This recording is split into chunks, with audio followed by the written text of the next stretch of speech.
obviously you make games, so you know these dev nerds and art nerds and design nerds and all that kind of shit. Um, I gotta give it the fuck up for art people. Or animation people. Holy Yeah, shit, dude. animation is so time consuming in particular. Oh my god, it's just so nuts to me I how do much all effort it takes. in my games. I do animation all through code because I don't want to have to do I don't want to have to do like editors for animation, so I just do it all through code.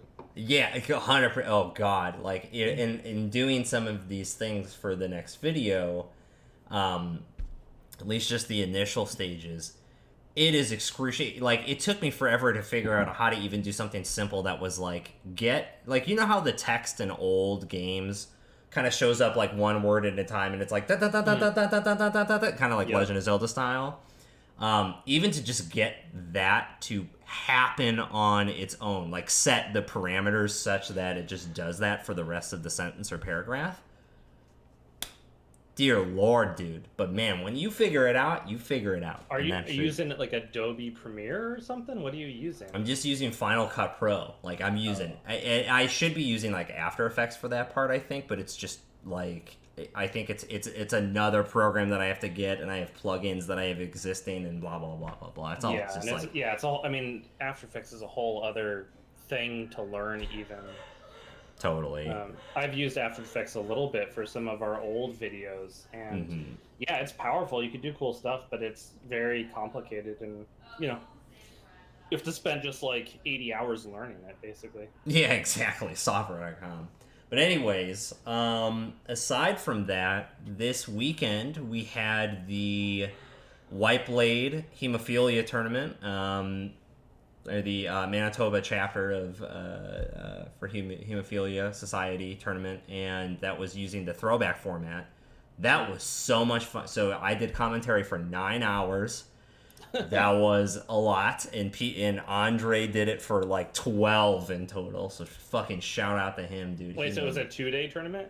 No, it was just that's how long the tournament was. Yeah, you joined him for like 9. Exactly, yeah. So like I didn't participate in rounds 1 and 2 on commentary because that was 5 and 6 a.m. correspond or 6 and 7 a.m. Respectively on the West Coast. So that was just like nah.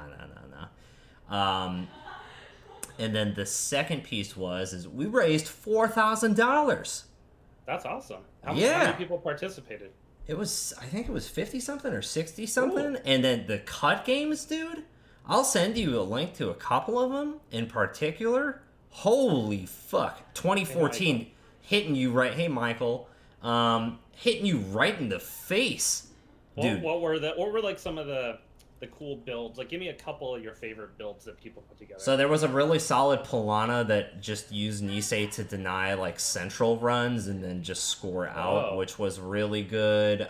There were a couple really. This is the format for people who might not be familiar. This is the format where you it's like normal Netrunner, but you get to choose one card that's been rotated or banned, or just rotated. Just rotated, yeah, exactly. And you get to choose one card that's been rotated. You get a playset of that or an identity of a rotated card.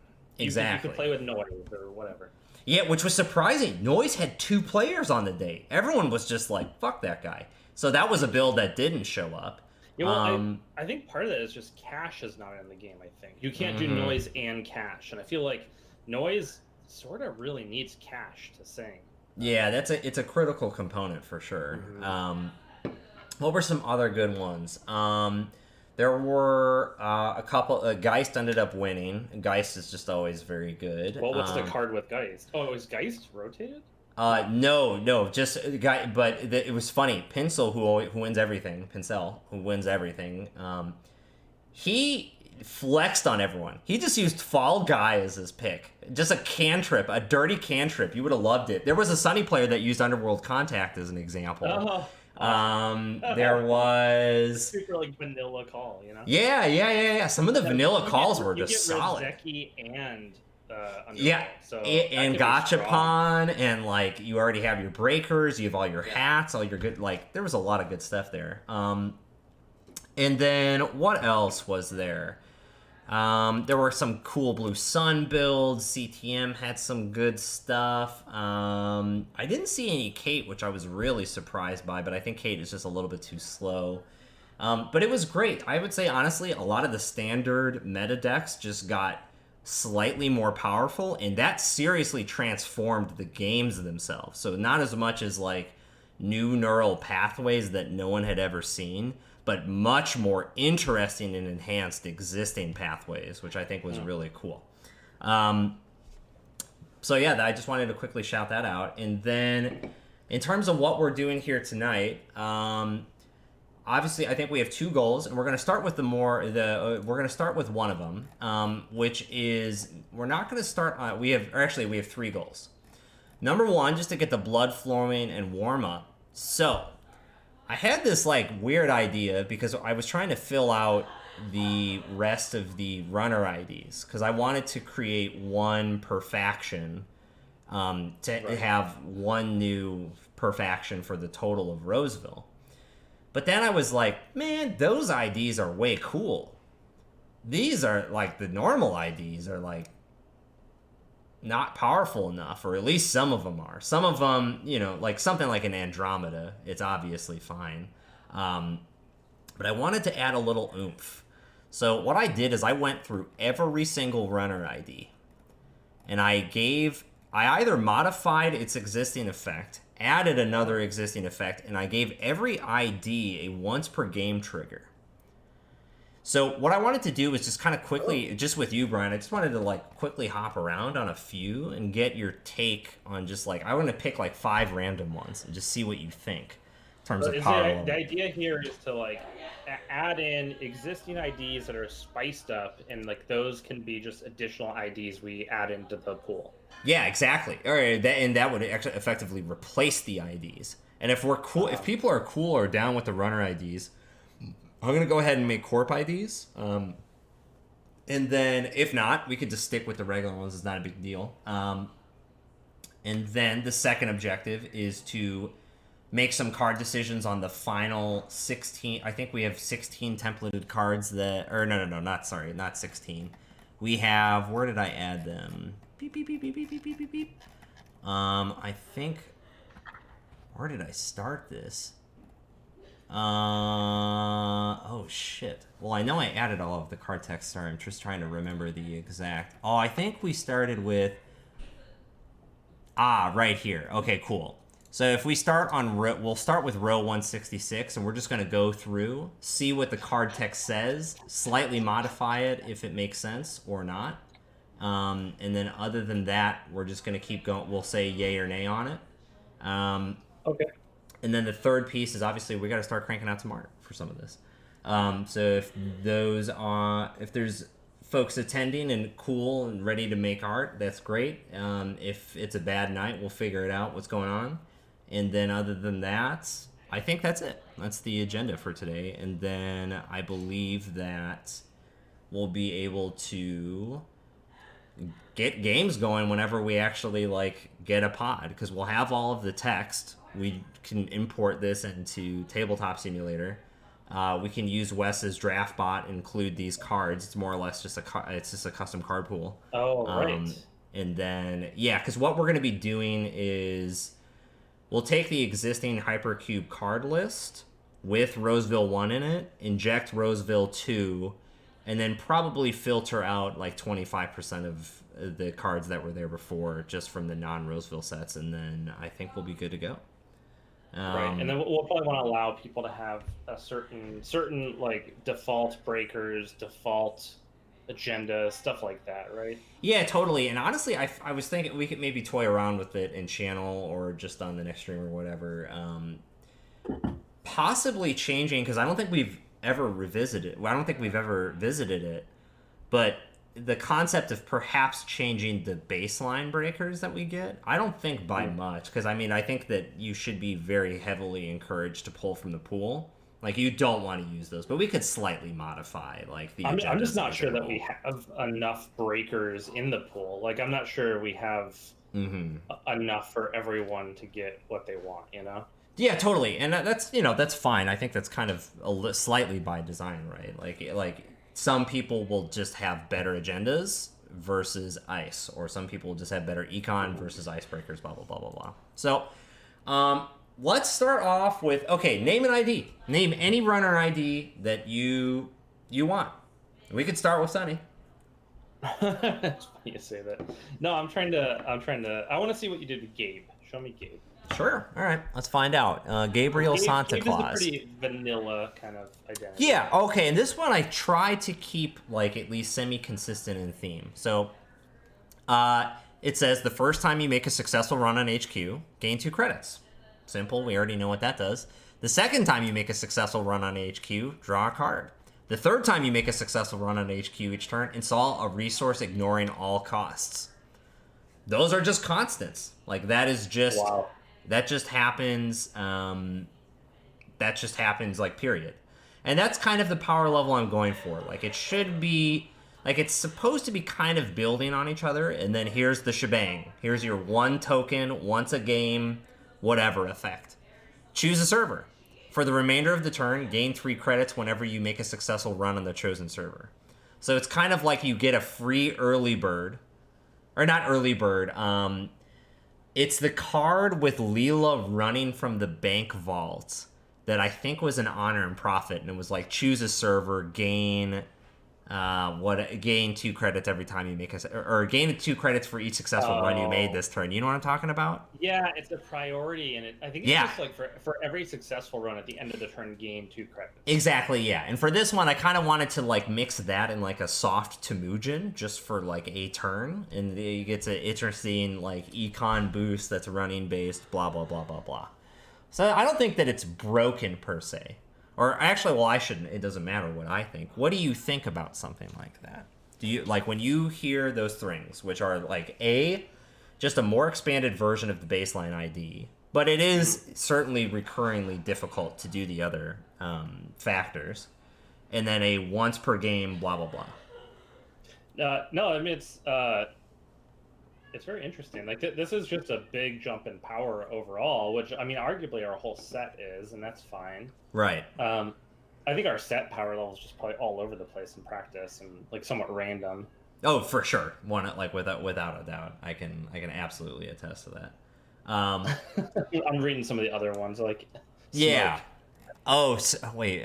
Smoke actually start with S? Or no. Smoke has like a what's Smoke's name? E. Sorry, it was. Oh, you're right. Oh yeah. Oh, L. Okay, that's right. That's right. One use this to train icebreakers or playing installing cards with subtypes. So I wanted to lean into the type that we obviously introduced in this section, and then you just have this. You have a very pot smoker-esque type effect of whenever you're about to get messed up with something. For once, you can say nah. But you have the consequence, obviously, that is in line with the whole pot smoking, which is something like that. Which, I mean, this completely shuts off meat damage, and this shuts off, like, at least one hard-hitting news pretty hard. Right, exactly. And I think that, I mean, because, like, something like the recurring credit isn't incredibly powerful, and most of the time it's just kind of in the background. But I do kind of want to have these, like, whoa dude effects that are once per game. Now that one's power level is obviously probably a lot bit higher just because of like you can do that at any time and it is just once. That's the whole point. Edward Kim is hilarious. Edward Kim. Oh, that one was really funny. Trashed all. So you can't you can only steal agendas. Yeah. You can only steal from archives, which is this like I was like, man, is that gonna work? I don't think you can steal from archives. I get your intent. I think your intent is that you win all at the end of the game or whatever. Oh yeah. Oh, okay. Well, I was trying to remember. You just want ignore this ability when accessing. Right, because honestly, I was trying to reference the by any means gate from us of the whole run, and then we're like, oh shit, we can't we died obviously because we access an agenda and whatever. No, I think that one's awesome. I really like Edward Kim because that really changes the kind of the whole dynamic of the game where you're not trying to win slowly. You're trying to just trash 7 points of agendas, and then you get your free access on archives and win. Yes. Oh yeah. I mean, yeah, exactly. Then you just kind of scoop them up, and you're good to go. What were some other really interesting ones? Oh, the draft ones were weird because And meaning like the actual draft IDs, like the FFG created IDs, because those were super powerful for the draft format. They make they make probably little sense in constructed or aren't nearly as good. So I didn't change those as much. But like as an example, the criminal one is if you have more criminal cards than any other faction, you can remove tags equal to the amount or the difference in criminal versus non-criminal cards.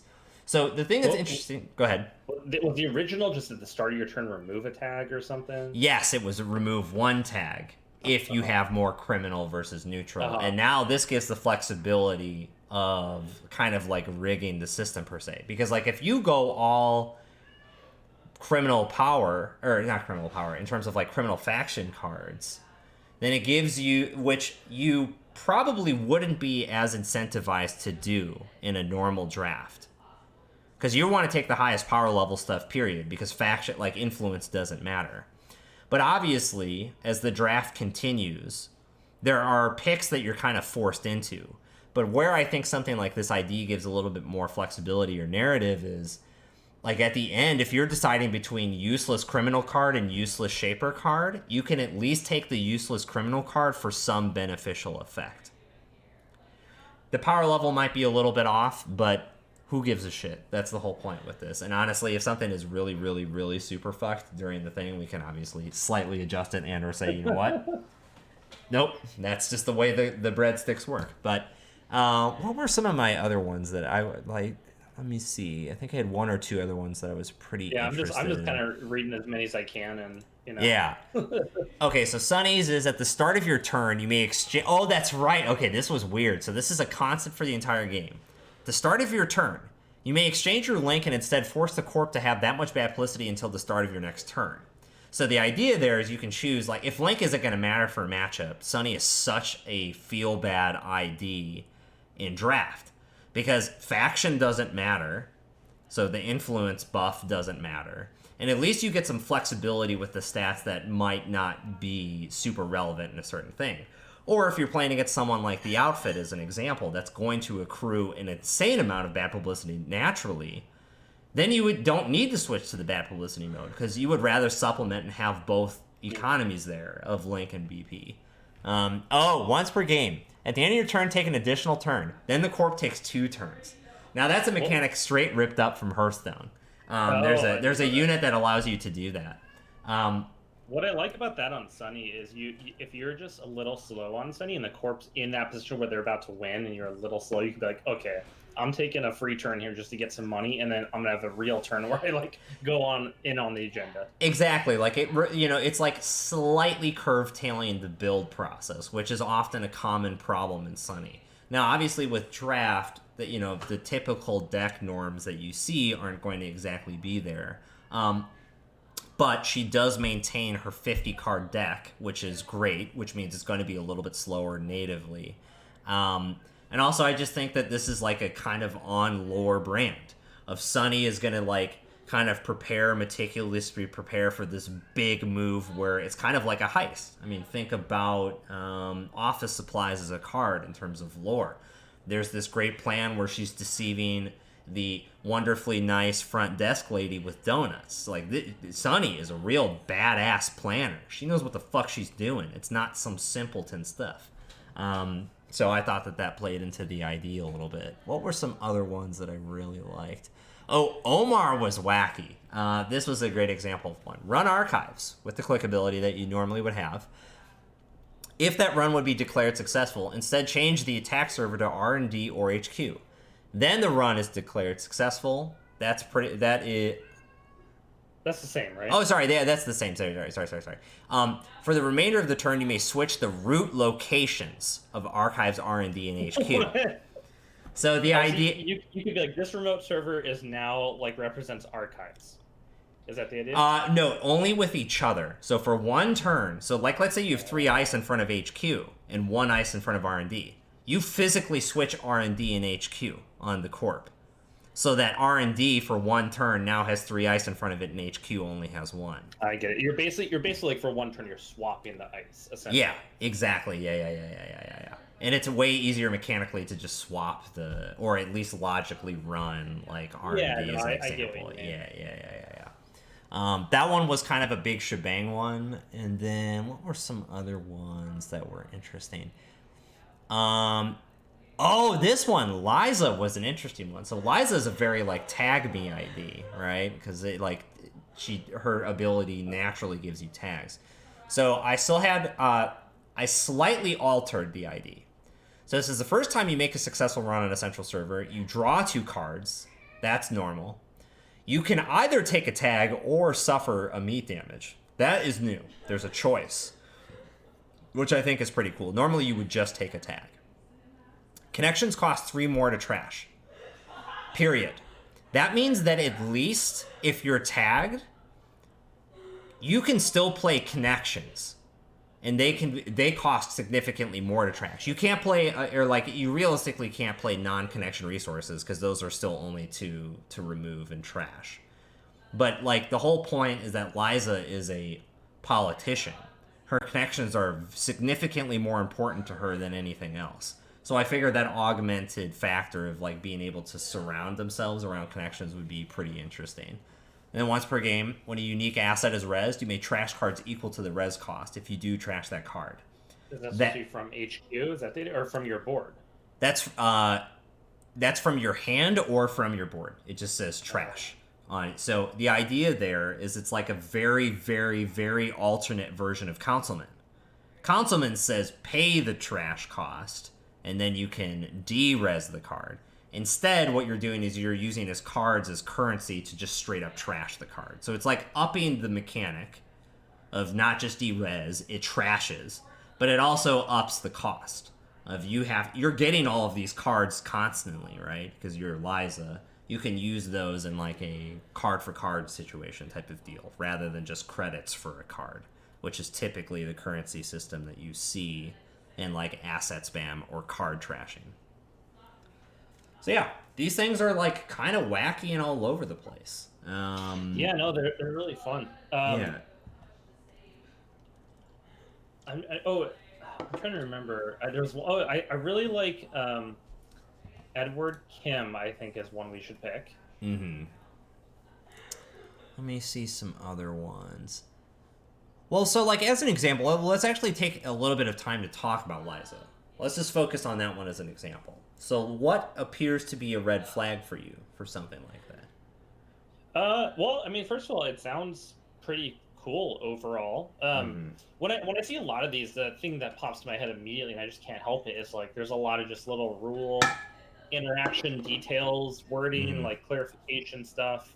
But ignoring those details, one thing I do like about this concept is since you are generally like augmenting the existing abilities, all identities are like really there's a lot of stuff going on. Yeah. But because people are generally going to understand, they're going to be like, okay, it's basically Liza, but you can choose to take meat damage. Connections cost +3, and once per game I can bump up. So I think like these identities would be really complicated if they were brand new to like put this on the table and explain it to someone. Sure. But because they're augmenting an existing ID, I think it works generally with. Good, yeah, and like that was certainly the plan, right? Was like, will you guys be playing games today? Well, I don't know. I think.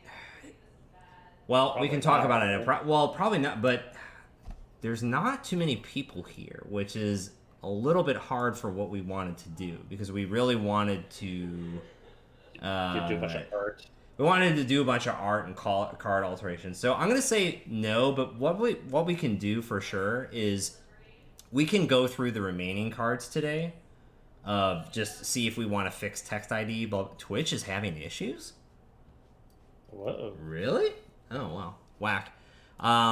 So maybe I think what we'll do is we'll just kind of go through that. We'll definitely go through the cards that we need to right now and see what we want to do in the art department. I think that it might be a little bit difficult to do with the number of folks that we have right now, which is understandable. Maybe it's just a hard day or whatever. Also, people are probably Netrunnered out from the big tournament this weekend, which is totally cool. But yeah, probably no games tonight. Yeah, the mobile app was okay. Might be. I don't know.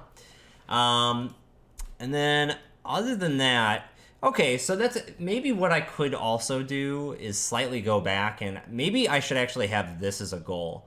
Because I was really trying to only have like 2 effects at most, and then the once per game. Maybe I just try and turn the volume up on, like, I can only get 1 sentence and then a once per game. Because at least that's probably calming things down. Like, the example, I really do like the Omar ability.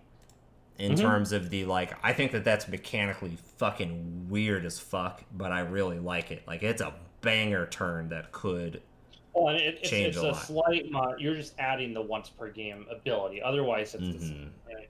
Yeah, exactly, right. Like, and some of these IDs I did exactly, like Andromeda, I think is a good example of, where did I go?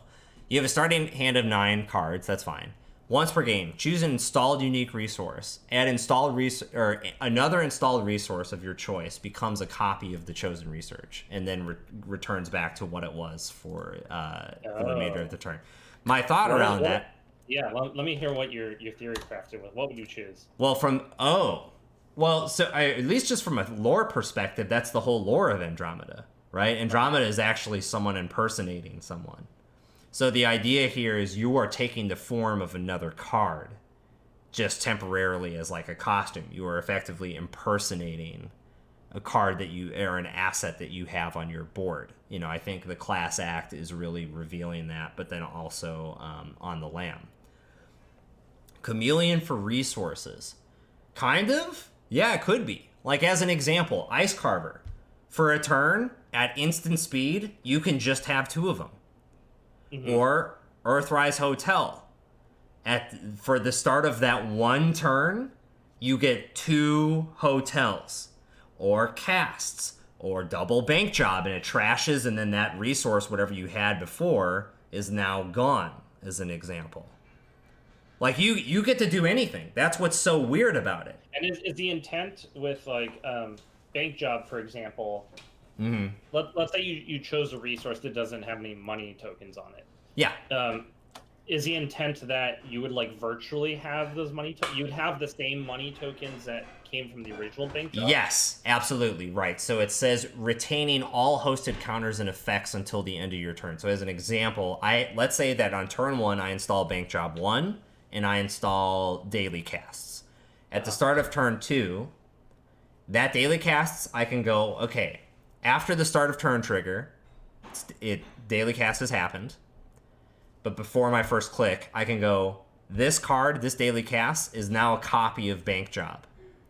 And it has all 8 or 9 credits from Bank Job on it. Exactly. And if that card exists at the end of the turn, it goes back to whatever it was at that turn. And I tried to keep the, like, transform and or mega changing effects limited to 1 turn, just so mechanically it isn't as difficult or like a burden to be like, oh my god, for the rest of the game I have to deal with switching the positions of R&D HQ archives, as an example, or like keeping the state of this card memorized on a note card or something like that. Like, I don't want it to be that. I want it to be quick, snappy, powerful, or constant, like, aura-like effects in the background that are easy to manage.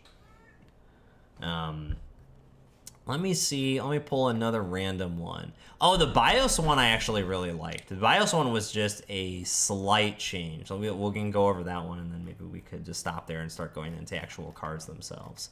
Okay, so before drawing your starting hand, look at the top 6 of your stack. Set at least 4 of them face down. Not 4 of them. At least 4 of them.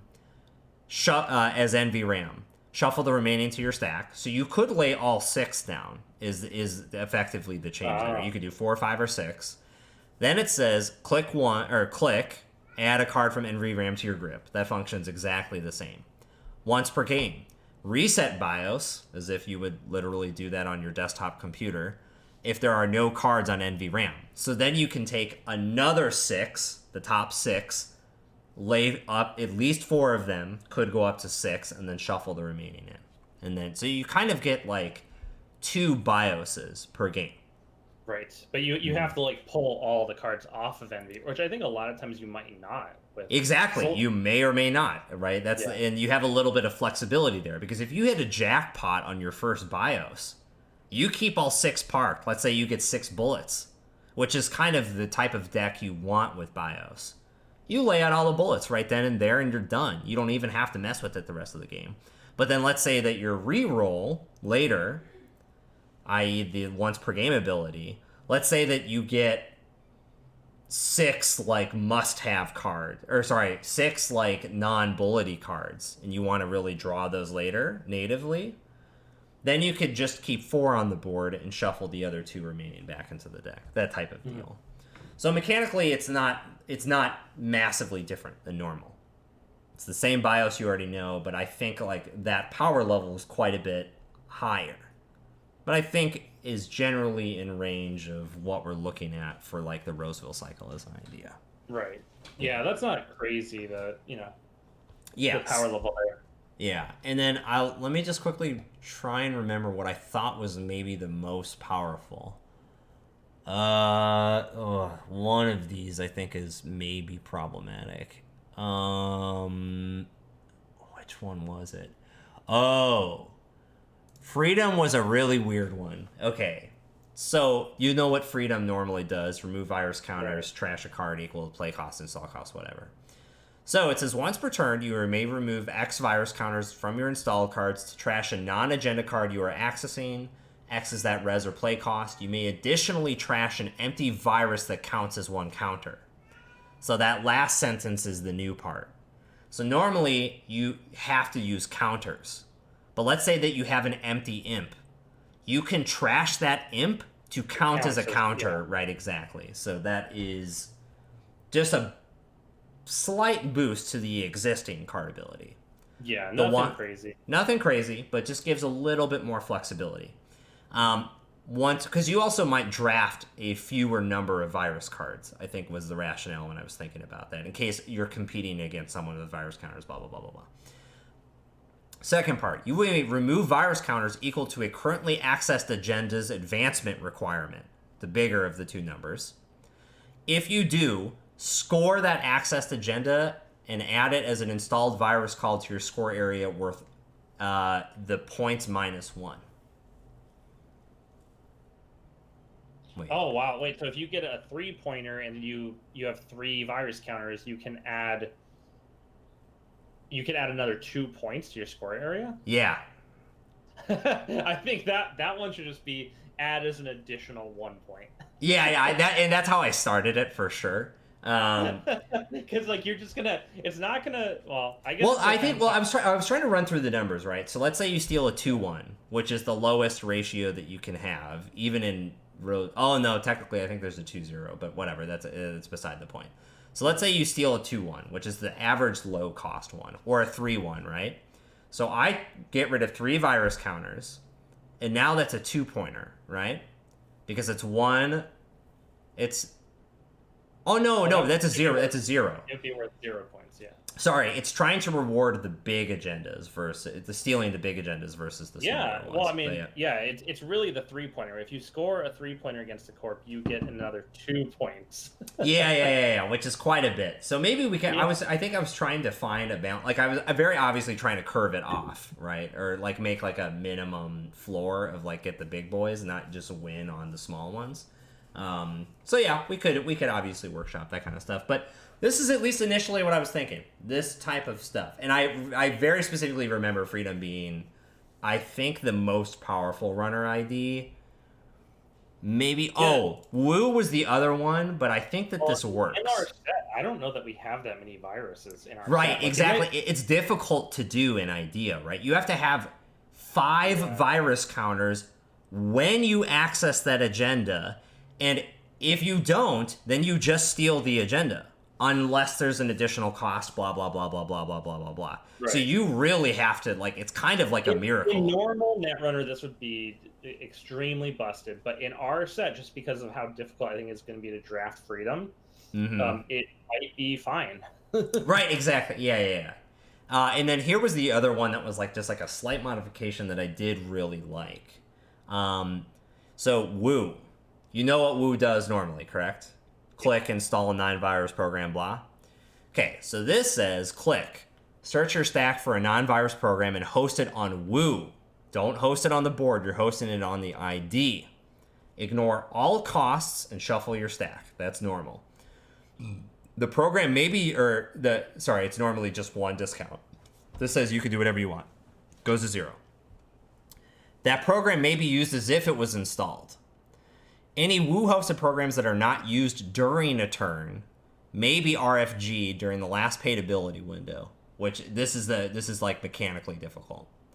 If any programs are installed on Woo at the end of the turn, suffer a neat damage-free hosted card. So the idea behind that was you could install a card on Woo, like you normally would, but not use it that turn for a penalty. That was what I was trying to communicate, because normally you have to rejig it, uninstall, install, some shenanigans, right?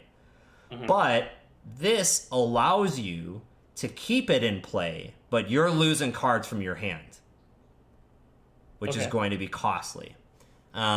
That's more or less what I was just trying to augment with that thing. I know there's a lot of text, but you have to word it. I think you have to more or less word it that way to have that type of retention. And oddly enough, it's not that different from the core ability, which is kind of like wacky. And then the second one, which is 1 per game, click, click, click, install and remove from game card from the heap, paying all costs. So it's one of the few abilities that allows you to take a card that was removed from the game and actually play it. It's a one-time thing. I don't know that there's any other ability that allows you to do that. I can't remember if we have. I think we have one potential card that we have to go through next on the vote to keep it or not list. That allows you to. But yeah, that was what I was thinking. Which is certainly a lot in terms of power ability and text and whatnot. But fuck the police. That's what I always say. Well, there's a lot of these I like a lot. Mm-hmm.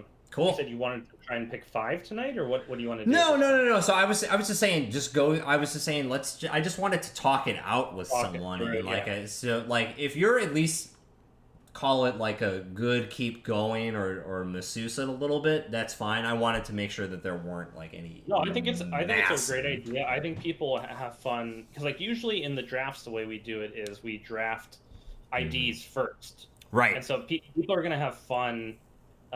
Seeing these wacky versions of the existing IDs. Yeah, exactly. At least that was my thought process, so we'll have to see. All right, so let's go into these. We're going to just pretty much cruise through these, and if people have thoughts in the chat, please drop them. And then obviously we have this sounds so fucking corporate-y, creative control or say or whatever the fuck it is, but obviously we don't give a shit. If you have good comments, drop them. So here are the remaining cards that we had submitted from the channel. We're not going to go through these. These are special hamburgers that we'll talk about later. But here are the quick ones. So we're starting on row 166 if you want to be able to read it in your screen at the same time, Brian. Okay. So inhale. Look at the top 8 cards of the stack, and then put them back in random order. Choose a number between 1 and 3. Suffer that much brain damage, and draw that many cards plus 2. So I think that the idea there was it was an I've had worse, but kind of up front. And or modified moshing is more or less the idea with those. Any red flags or issues that... just as a note of clarity, in case people are watching on YouTube or discussing later in the channel or whatever, the only thing that we're going to change after this, and it will be a me thing, is I'm going to try and fit some of the creative lore on some of these. As an example, the text inhale. That has nothing to do with Escape from New York or Roseville or the stream or whatever. I will give it... Yeah, exactly. I'll do dank bong hit, or it's something that makes sense for the cycle and whatever. I'm thinking a good way to do this is just to give it a 1 out of 5 rating, really quick, and then afterwards we'll be okay, take all the 5 stars and take that. We can just go down a list like that, Totally. Yeah. Okay. Cool. All right, and then we can we'll just use the subtitle column just for right now, since it's right here, and then I'll know it. Okay. I'll remove them later. This one, I give like a 3, I think. Okay, I would say I do like self-damage. That's good. I do like draw. I think that that's a powerful effect. The choose a number bit is a little odd. It's actually literally odd since it's 1 and 3, but I think we'll go. I think 3 sounds pretty okay to me. It seems like a functional okay draw card, which is good for draft because there's often not enough of those.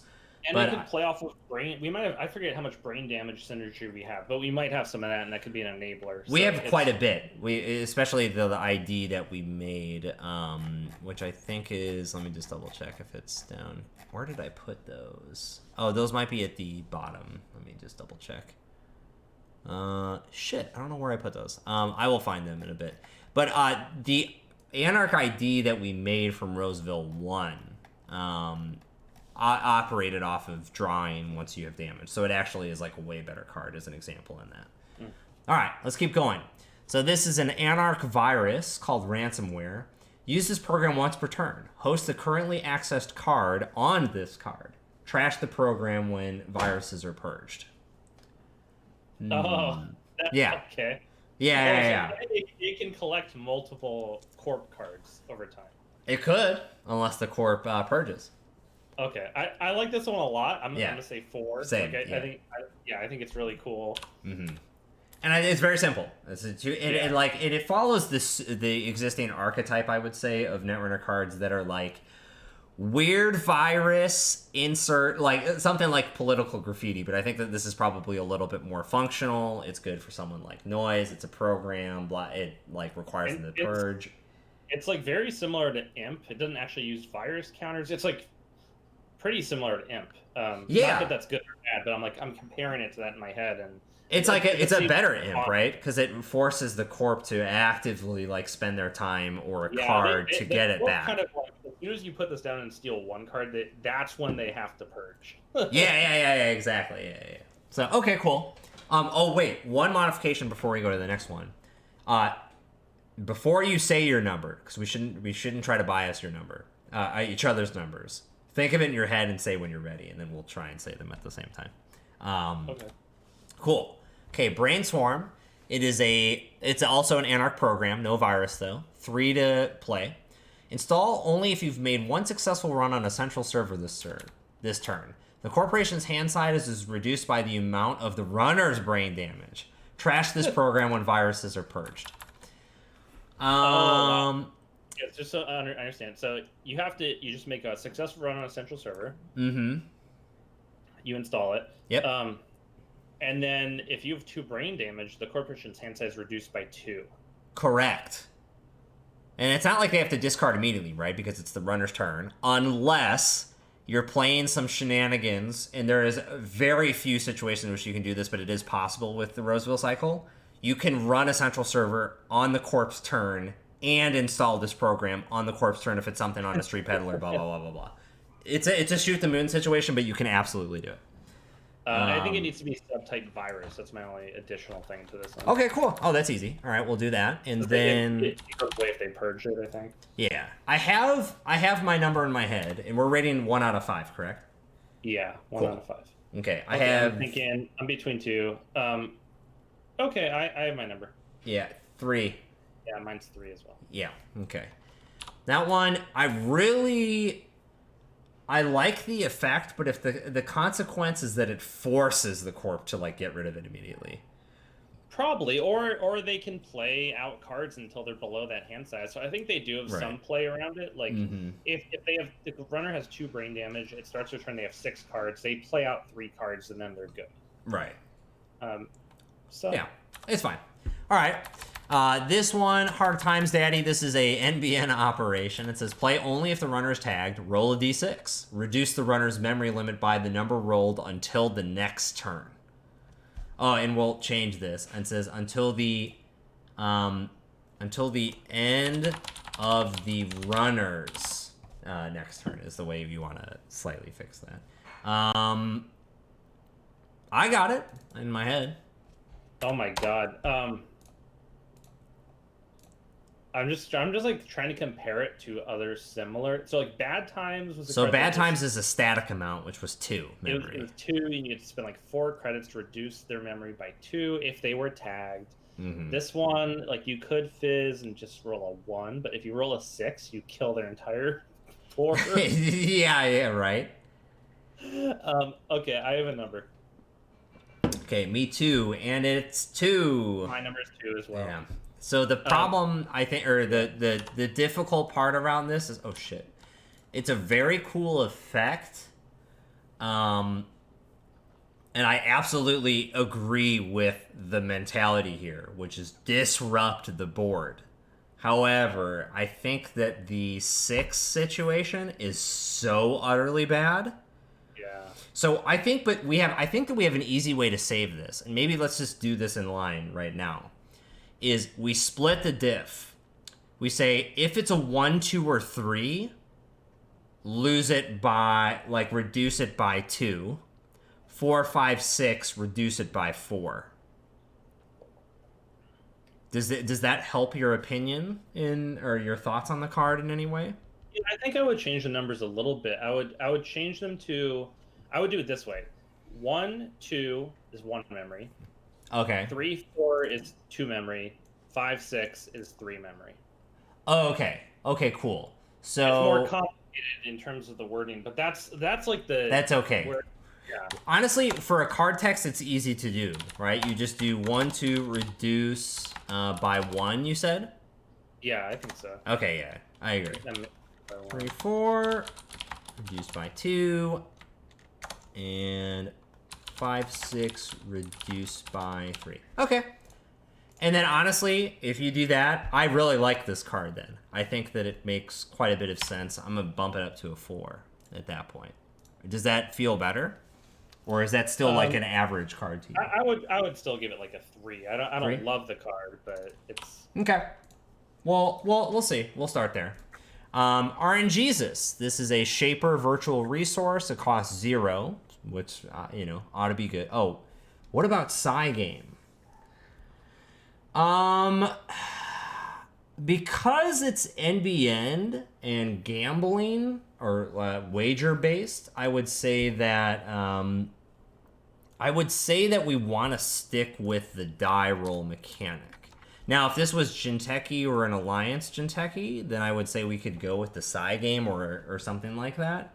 I think the die roll is pretty good here, but understood where you're thinking though. That makes a lot of sense. Oh, okay. So you had changed some text here. Was that just to clean up language or something? Yeah, it's a unique resource shaper. So I just removed unique. Oh, gotcha. Oh, 666. Okay, cool. All right, and then let me add the unique. Oh, we already have the unique. Okay, so RNGesus, you may redo a dice roll. You must keep the new result. Oh, okay, and this is like a trash cannibal. Oh, we should have. Presumably it's trash can, or no, it should be Nisei interrupt or whatever. Yeah, I mean, it might just be like each time a dice roll is rolled, you can re-roll it once. I think that's the intent. Oh, you're right. It was a constant. Oh, that's fine. Yeah. That's sick. Yeah. Is this a Cyberpunk stream? No, this is not. This is not Cyberpunk 2077. I never thought that we would actually have that problem, but that makes a lot of sense given this week. So apologies for that. This is for the card game Netrunner. We're doing a alt art set, draft set. Don't worry. You probably don't want to be here. Apologies for the confusion. I hope you have a ton of fun. Wait, did you set the stream as Cyberpunk? No. I know I did Netrunner because I just did. And yeah. No, don't worry. I know I did that right. So no spoilers for you here. Oh my god. You ass. Love it. That's so good. Okay. Oh god, you fucking got me so hard on that. Is that Jeff, by the way? I feel like I don't think. Maybe that's Jeff, but I don't.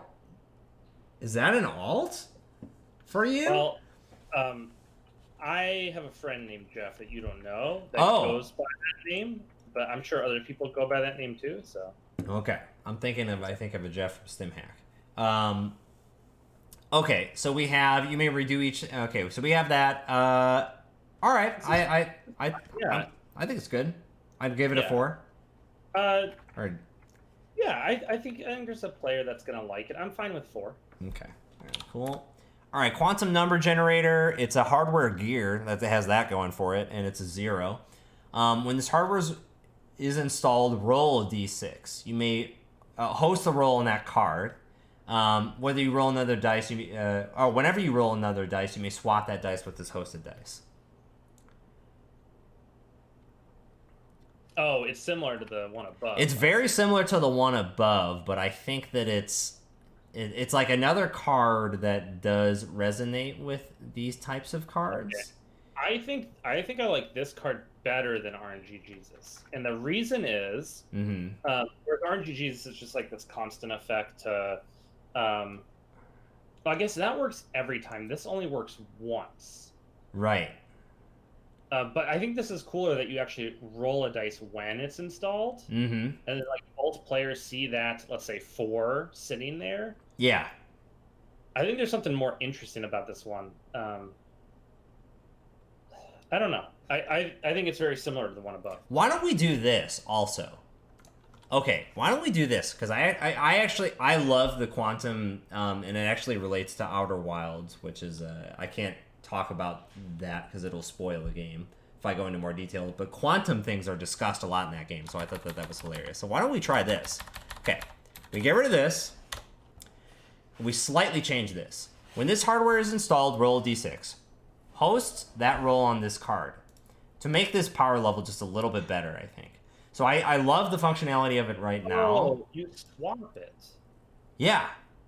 You can always use the ability, just you keep swapping the dice. Okay. Yeah. Now, it seems fine. What were you gonna say? I was thinking, but maybe this is like meta of like you will keep track of number of power counters on a card as an example with dice. But let's say that I install Earthrise Hotel, right? That gets 3 power counters on it. Let's say that I have a 6 on my quantum number generator. I want to be able to swap that so that Earthrise Hotel now has 6. Does that seem too ridiculous or mechanically? What you can do here's what I'd say. How you'd do that? You'd say, I forget how it is. I'm writing it right now. Trash can. Add power counters to another installed card equal to the roll of place hosted on this card.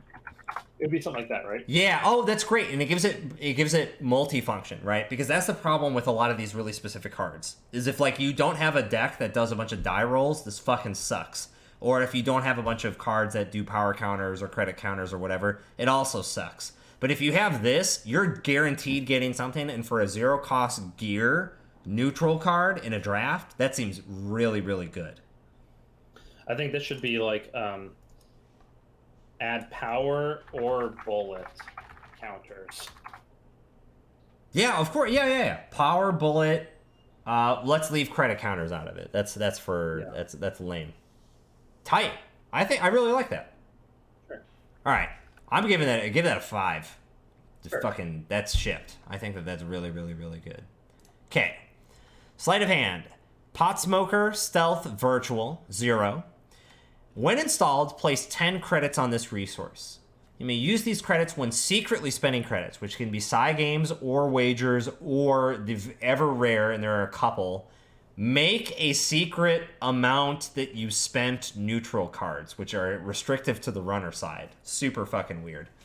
Trash this card if any corporation cards are exposed, because fuck expose.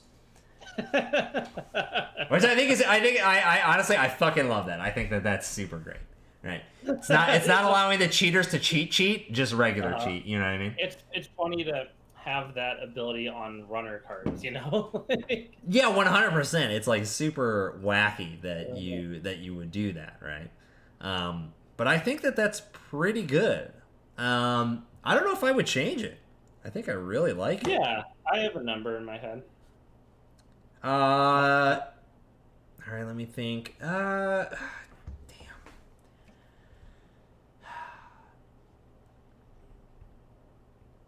Yeah, okay. All right, I'll do it. All right. My number 4 is 4. Yeah. Okay. All right. Yeah. Good. Yeah. I think we have enough interaction in our set to make this useful. Yep. So it seems good. I think it's fine. I think it's like this like really stim for stealth. Yeah, kind of or ish, right? It can be. It depends. Like it's more for. It's not necessarily for stealth, but it's for wagering or guessing cards, which there are enough of in this set. Games and wagers. We have a few different cards that interact with this. Yeah. So this looks good. Okay, attack the clones. It's a Wayland asset. It's a 1/4, so that's possibly important. This card is not trashed unless an agenda is scored or stolen, or another current is played. Oh, I guess it was trying to do the current text or whatever. Okay, that's fine. Got it. So we can just say, oh, but it's an asset. Oh, that's why it's worded that way. I was like, this seems really weird. So it's an asset that more or less gives the current text, but obviously that thing can be trashed. Unique cards are no longer unique, and it's on both sides. I think I came up with this card, by the way. I'm pretty positive I did. Maybe I did. Oh, maybe I didn't, though. Wow. It's weird. I don't think I would have named... Actually, no, I don't think I came up with this one. I wouldn't have named it that. This one's just a deck building card for sure. Like you can... Yeah. Is it trying to say that you can't trash it unless an agenda is scored or stolen or a current is played? Is that what it's trying to say? Oh, because wait, oh no, sorry, I was reading the wrong. Oh, that 1/4 business. I'm sorry, that was the one row before. Sorry, this is just a current. Sorry, that should just. This is just a current. Okay. Sorry. No worries. So that's the normal current text. Yeah, all yep. of the cards are no longer unique. Correct. And so then, let's say that does this hurt the runner more than the corp? Well, no, this is no. This is a corp. This is a corp card, right? Yeah, this is a corp card. This corp. This helps the corporation. Yeah, this helps the corp more than the runner, I would say. I think that the reason is, it's like if you have this card in your deck, you're gonna have a lot of unique cards in your deck that you're gonna res all the same. Like, what are some unique assets that you're gonna have resed that you're gonna be able to use? You know, Nassex, Jackson Howard. Think of it this way: anything that's affected by Rumor Mill is no longer affected by Rumor Mill. Like, as an example, because that says unique cards are blank. So anything that would have been affected by that. Oh, Rashida is a great example. It's mainly a lot of assets and individual ice that do have the unique dot, but that's like a lesser use case. Yeah, ice you're not going to use with this because you can get your unique cards trashed when you score an agenda. Right. I don't know. This is interesting. I don't know that it's that good, but it's definitely interesting. Yeah. It's a deck building thing. You might draft, and because our drafts are all 3 copies of the card, you might draft a unique card, a corp unique card that just makes this worthwhile right there. Mm-hmm. Yeah. I have my number in my head whenever. How about, like, if you had Caprice Nisei in a server, you res 2 of them? Yep. Yeah. All right. I have a number 2. Same. 5. My number is 3. We could split it at 4, though. Okay, we can split it at 4. Is there anything are there any quick patch fixes that? And I actually, since it's 7, we're just gonna commit to finishing all of these. And then we'll do that right now. As it is, it's just, I think there's not going to be as many interactions as you'd want. I'm guessing. Yeah, and it's risky too, because like as much as you can get 2 double Nisei, as an example, runner can get double Aaron Marin, like just as or double Desperado, and obviously as soon as the current goes away, you have to trash 1 copy of the unique cards because it's no longer valid. 3 ashes. This is all balanced by the draft. Balanced is a strong word, but more or less, yes, that's the idea, is that, like, you're not going to get everything that you want. You're going to definitely get a few things that you want and are definitely build around cards, and that's kind of the whole point, is to accentuate those curves type of deal, you know what I mean? Cool. Let's go to the next one. Okay, this is an asset. It's 1/4 is the ratio. Whenever a deck is shuffled, add a power counter to this card. 3 hosted counters, search R&D for a card, add it to HQ, and then shuffle R&D. This is weird. There are, I would think as a corp, I would think a small amount of trigger opportunities for this to happen. Right. And you can't control if the runner's going to do it. Right. So if you're doing it, like obviously you have Jackson Howard, which every corp gets, right? Because of the draft rules. And then you have the like Operation Recursion cards, which do all shuffle. And there's 1, 2, 3, 4, 5. There's 5 or 6. The preemptive, distract, the Jinteki, better preemptive, Museum of History, our version of Museum of History. That's 5 for sure. And then I'm sure that we have probably one other random card. I know these 5 are true. Okay, here's useful intel. Yeah. We use the word shuffle. I'm just counting up. Oh, okay. 7 times in between all these cards. I just did a control F on this whole document. So we use the word shuffle 7 times in this document. And Jackson Howard isn't in this document, and neither are all of those cards except for the last one, our version of Museum of History, are not in this document. So you said 7? 7, not including this card. Cool. So then there's 7 plus Jackson Howard, which is in everyone, which is 8, and then there are the 3 transactions, which would be 11, and then there's Museum of History, which is 12. That seems pretty fucking weak in terms of a ratio. Well, like, it's not... also, I didn't check, but I'm sure like half of those shuffle cards, the 7, are probably runner. So there might only be 3 or 4 corporation shuffle cards in our set. Yeah, I think for this to be worth it, it can't be 3 hosted counters. I think that this has to be like 1 if it's going to be playable in terms of yeah, I mean, like, it's also an asset that is trashable that you have to defend, and I think changing it to 1 makes it a lot more appealing. Yeah. I have my number in my head. Okay, I have a number 2. It is the number 2. Mine is 3. I'm okay going with 2 on this, so I'm leaning more in that direction. Okay, cool. All right, we'll come back to that one. Maybe we can workshop this a little bit more. Okay. Nameless Ring Fighter. This is a Jinteki Ice, and it's mythic, so that's quite a bit situational. It's 3 to res, 3 strength. When res or a run begins on this server, reveal an ice from HQ. Nameless Ring Fighter gains the subroutines of that ice, and its base strength is 3. So the idea here is it's like a supplementary mythic Grail ice that you can give additional stats by keeping stuff in hand. So it's a supplement to Grail ice is really what this feels like. Why does it have to say in its base strength is 3? I'm confused. Because it only takes the subroutines and subtypes of the revealed ice from hand and does not take the revealed ice's strength. It just has an average of 3, which I think is better than not. Well, I'm going to get rid of that. That's not necessary. Yeah. Okay. Oh, right, because it's printed on there. Okay, that's fine. I think they were just describing the strength of the ice. So... yeah. It is like the Grail ice, right? Yeah, it effectively just is another Grail ice.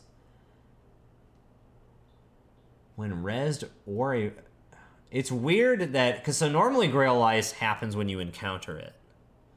This says when it's this ice is rezzed and or a run begins on a server. That's super weird. That should just say rezzed or encountered, I think. Well, I think it should just say encountered, right? When encountered. Oh, yeah. I got it. Okay, when encountered. Okay. Grail Ice is included in the Hypercube. I think. Okay. Well, I mean, then there's extra synergy here. Yeah, for sure. Yeah, it's not that bad. No, I mean, base level, it's probably pretty good. Oh, right, because it's okay, sorry, I think I was thinking about this wrong. This applies for any ice. It functions like a Grail ice, but there it is. Yeah. It's like a better Grail ice, I think, overall. Yeah, okay. Yeah. Okay, I got my number. Okay, the one difference with the way they worded it is Grail ice, if you get them to re-encounter it somehow, it keeps adding subroutines, but their version wouldn't. But that's such an edge case that... Yeah. Okay, I have a number 2. Yeah, I'll give it 4. I was gonna say 3, but 4 is fine. I think we need just more. This is like a pretty sensible piece of ice. Yeah, that's why I'm giving it, I think, a little bit more. Is I think that this is widely usable in a draft format, which is really the consideration we're trying to make here. Yeah, So. I think that's reasonable. Tight. All right, cool. Let's go to the next one. Asset honesty. Ooh, must be good. This is base level 3 for me, just because it's honesty, and the name is sick. Lore check. It's a 3.5 right now for sure. 1 cost, 3 trash cost. Okay. At the start of the corporation's turn, the corporation must ask the runner a yes or no question. Just period. Just must ask them a yes or no question. The runner must answer honestly. If the runner does not abide by the answer until... Crank definitely made this card. If the runner does not abide by their answer until the end of the next turn, immediately deal 10 unpreventable meat damage. Wait a second. I don't understand this. Oh, this is an example. Okay, well, actually, the thing is I think I can come up with an example that means that we cannot play this card. Okay, so at the start, I'm the corp and you're the runner. Okay, at the start of my turn, I say, Brian, are you going to trash this? And I have to say, I say no. Okay, well, you can always enforce that, right? I could just not trash it, right? That's my choice. Okay. Let's try... Okay, so we can't just invert the question. I was just going to be asked, Brian, would you not trash this? I was trying to get, like, a gimmicky... No, I get it. This is the kind of thing I want to go through. I want to figure out, like, what do you do with this card? Shit, okay, I was... Okay, go ahead. Yeah. I think this works. If I'm in the corporation, I ask you, Andrew, on your next turn, are you going to score an agenda? Yeah. That's a risky call. I get no upside. Well, no. So yeah, that's the question, right? Because if you say yes, then you have to steal an agenda, or you die. If you say no, then you. That's what's missing. Okay, that because all honesty cards do provide some cost analysis. Like, we have to give cadence to the I say yes and I fucking do it, right? No, I don't think so. I think it maybe works. So, like, in that situation where I say, "Are you going to score an agenda?" Your answer probably should be no. Okay. Yes, I agree. So then what you have to do. So I've been watching the chess show on Netflix, so now I'm thinking like Gambito. Yeah. So now what you have to do on your turn is you have to go trash this card. You have to go trash, what is this called? Honest Abe. Honest Abe, have to. Right. Yeah. Now let's say there's a different situation. Let's say on my turn, I install Double Advance, I'm at 5 points, and I res Honest Abe. Or I have Honest Abe, and I asked you, are you going to steal an agenda or not? Like, this is the start of my turn. Right. So then, so that's the play, right? I am at match point as a corporation. I ask you, are you going to steal an agenda? You say no. I install Double Advance agenda on the table naked. Now you can't go steal that agenda, or you lose the game. Unless insert damage mitigation block. Oh, interesting. It's fucked. This card is fucked. Okay, you did come up with a great example of how that's fucked. Well, you want to figure out why it's fucked, right? Like, we know it's fucked, just like reading the card text, but why is it fucked? And that's one example of why it's fucked, why it's totally fucked. I give the card 5. Yeah, I mean, I definitely give the card a hard 5. Maybe here's how we do this. Here's the only change. And this is how you get the most creativity. You insert a simple rule, just one rule. I think it needs to be... The question cannot deal with agendas. Cannot be anything agenda related, and that's the only catchphrase that you say. I was gonna say something slightly different. Okay. I was gonna say. Break ice is an example of where you. I was gonna say like reduce the trash cost a little bit, maybe even increase the res cost. Change it so that if the runner does not abide by their answer until then,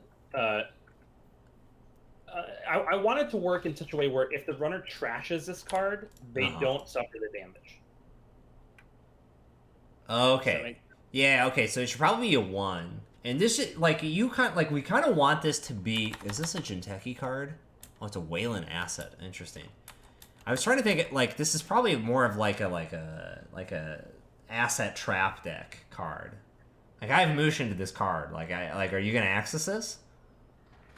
You kind of get their answer ahead of schedule, and then you could figure out. Or okay. Like here's a great example.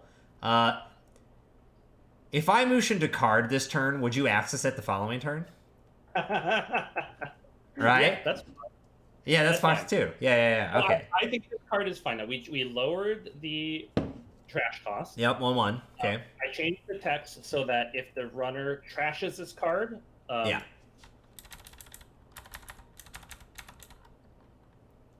And this card is still in play until. Okay, if the runner does not abide by their answer, and this card is still in play. Oh. Okay, hold on. Yeah. Yeah, this card definitely gets a 5 for how much it's making us think and change it. Okay, if the runner does not abide by their answer until the end of their next turn, and this card is still in play, immediately deal 10 unpreventable meat damage. I mean, the wording could be improved a little bit, but I think the intent is clear. No, use the agenda thing. Are you going to steal an agenda? Yes or no? And then install double advance. Well, now the runner can go trash this card, but you're compressing their clicks, you know? Right. Still... That's super tight. Okay. Perfect. No, I like it a lot. Shipped. Okay. Console at home. This is a NBN agenda. It's a 5/3. It says Nisei interrupt symbol. When this agenda would be added to the runner score area, check to see if the runner has an installed console. If they do not, install this agenda as a piece of hardware with the text 1+1 memory and limit 1 console. I love this card. Because it's just a 5/3 that gets stranded and the corp can't score it and the runner can't steal it unless they play a console. Oh, this is perfect. The most obvious 5 I've ever seen. Yeah, okay. All right, next. Done. We don't even need to change it. Fisk's Pen Test. This is a criminal run event, 3 costs, super tight.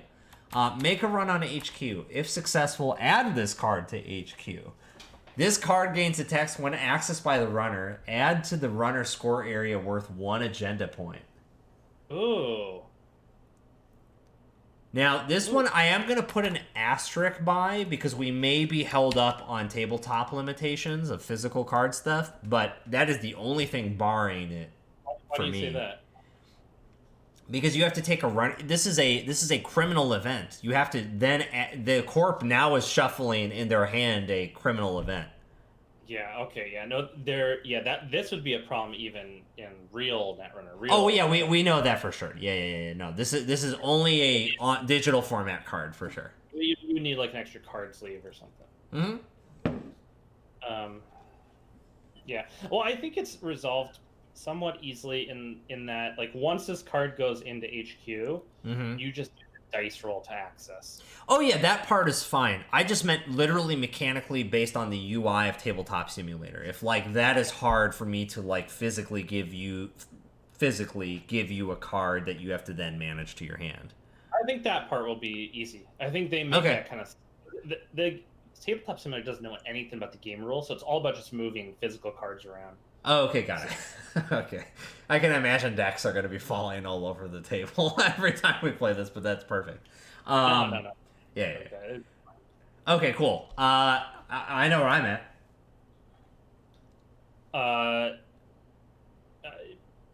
Sure, yeah. Okay. I'm at a 4. I'm at a 4, and I think it needs to be higher costed. I think it just needs to be 5, and then you would be good. What is the cost? It's 3. 3. Cost? Yeah. Well, okay. I mean, I was also going to say 4. I think if you compare it to, God, why can't I think of the name of the card now? You run all 3 centrals. And Notoriety. Notoriety. There's no randomness with that, but it's probably a higher cost, like the amount of like runs you can make. Yeah, definitely. Yeah. This one you can add it to HQ and then just never access it, and the corporation could just trash it from HQ, but I guess it still counts as an agenda. Yeah, but I mean, it's just floating in archives then, face down. Yeah, I think I'm gonna change this. So this card gains text while in the corporation's control. This card gains. Okay. Cool. Yeah, I like it. It's cool. Good. All right, next. Black box, neutral agenda to 3-1. This is Whiteblade made this card. While in the corporation score area, this agenda is worth 1 additional agenda point. When stolen, the corporation must forfeit all scored copies of Black box. Wow. Okay. It seems decent. Mm-hmm. Base level, like you just including one of these in your corporation deck is a pretty good 3-1. Yes. Like just 1 copy is pretty good as a 3-1. If you just need to fill out 1 agenda point. Because that's on paper worth 1, but in practice worth 2. Worth 2 for you and not the runner. Right, exactly. That's what I mean. Yeah. And then there's no downside. Yeah. I think it's pretty decent. Yeah, I think it would be worth having in the set just to have another agenda that people could draft. So for that reason, I'll give it a 4 or 5. Same. Just because, yeah. Why don't we do this? Why don't we if we think that card is going to be a 4 or 5, we don't put anything. If it's a 1, 2, or 3, that's giving us how much correctiveness we need to do. Is that, or should we change the scale? We're not going to include all of these cards, are we? We'll have. Okay. I guess we'll keep rating them. Okay. Just give it a 5. It's the same thing. Okay. Yeah. Okay. We'll give it a 5. All right. Cool. 5 means it's going in, but it might, if we have a card that's a 2, it might not make it in because this card is already in. Right. Okay. Jinteki Asset Ambush. 0 cost, 0 to trash. It's true ambush. When access. What did you say that again? Also honesty. Oh yes, also honesty. When accessed, install or trash all copies of a single asset or upgrade from any location. Wait, what? So, I don't know why it's honesty. That's super weird. All or trash. It's an honesty because you must fetch all copies of the card. So as an example, I am the runner, you are the corp. I access this card. You can now install all pad campaigns, regardless of where they are on your side of the map, onto the board. Fetch them from R&D and put them into play. R&D, Archives, HQ, any RFG, any kind of... Trash all copies. Oh, because...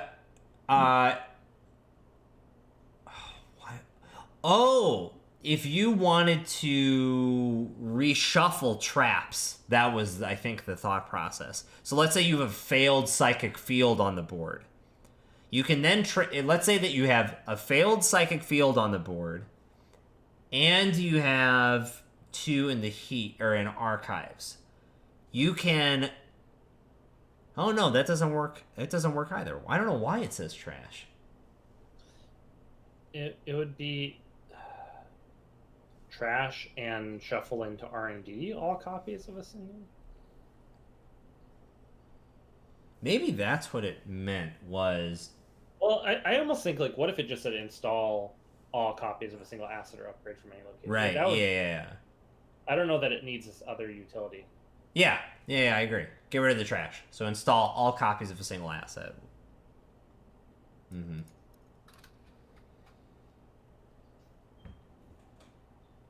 Okay.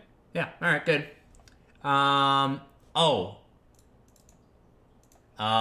we should say when accessed, except from archives. Because otherwise, you're just doing that every time. Like that and an IG, you're just going to get into bad infinite loop. I'm going to add shuffle R&D if it was searched. Just sure. because it triggers the shuffle thing above. Oh, great. Okay, perfect. Good. All right. I'm into it. 4 for me personally. Yeah, I think that's fine. I might say 3, but 4 is fine too. Let's put it as a 3. I trust your judgment on that one. All right. Noisy Cricket. This is a Men in Black reference. This is a criminal gun program. 3-1 in terms of cost and memory. Place 2 bullets on this program when installed. Makes sense. Power counter. Oh, that should say bullet counter. I'll add it. Okay. Trash a currently encountered sentry ice. That's very powerful. Suffer neat damage equal to the amount of subs. Okay, that makes a lot more sense. Wow. Right. So let's think. Best case, worst case. Guard, 1 ETR, Archer, or no, Kamainu. Lots of subs. Kamainu. Oh, Kamainu could be the worst or the best. It depends. Sorry, that's not a good example. Kamainu it's kind of the same thing. Like Archer. Archer is a good example. High cost sentry 4 subs. It's just like it's a pain to deal with, and like so, you would take 4 damage, but you would just trash it from the board. Yep. I mean, it seems really good. Like the ability to trash sentries as criminal. Mm-hmm. It really should be D-res. Interesting. Let's see what it looks like if it just says D-res. D-res, they currently suffer net damage equal to the amount of subs. It still seems pretty good. It still seems... I would dock it down to an okay if it was D-res. I mean, I see. Here's the problem: is I think D-res is like a 3 out of 5, and I think trash is a 6 out of 5. Well, it is using bullets, so there's a good argument that it should trash. Yeah.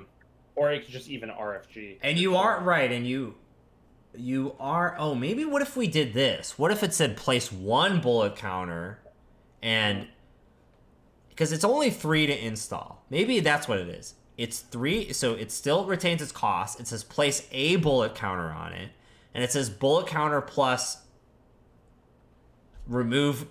Are you intending that the gun goes away? Oh, no. I was saying remove from game a currently encountered sentry. Okay, you're good. Okay, yeah. Okay, yeah. No, that's fine. Because you're killing it. You're not simply trashing it. You're killing it. It's dead. Yep. No, that's fine. Yeah. We really should have a dead pile for this set. It should be like a separate.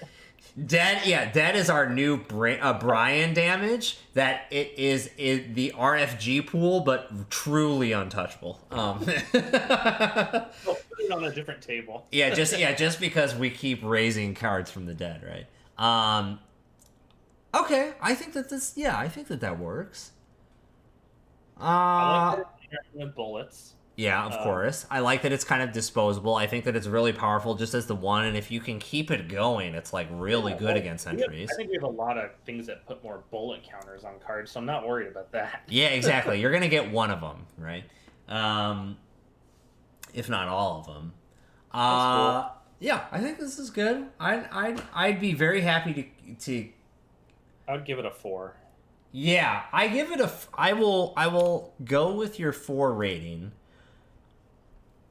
The only thing that is detracting me is like the theme of it doesn't seem totally right, but I'm not going to worry about that for right now. We can figure that out. Yeah, that could be massaged. The Noisy Cricket is it does kind of work because it was that gun that he shot it, and it basically... it's one of the most powerful ones. Yeah, for sure. Yeah. It knocked him on his ass. Yeah. It owns, for sure. Okay. We got a Wayland Barrier illicit, 4 to res, 3 strength. So pretty normal numbers. You can think Hordem, no big deal. Shoot loops. Whenever the runner passes a Wayland or HB barrier protecting the server, the corporation may add 1 breakfast or bullet counter to this ice. Remove a bullet, you do a neat damage. Remove a breakfast, you draw a card or gain 2 credits. Oh my god. Let's just focus on the bullet part. So basically, that means this is very similar to what's the Jinteki ice where the runner takes a damage when they pass it.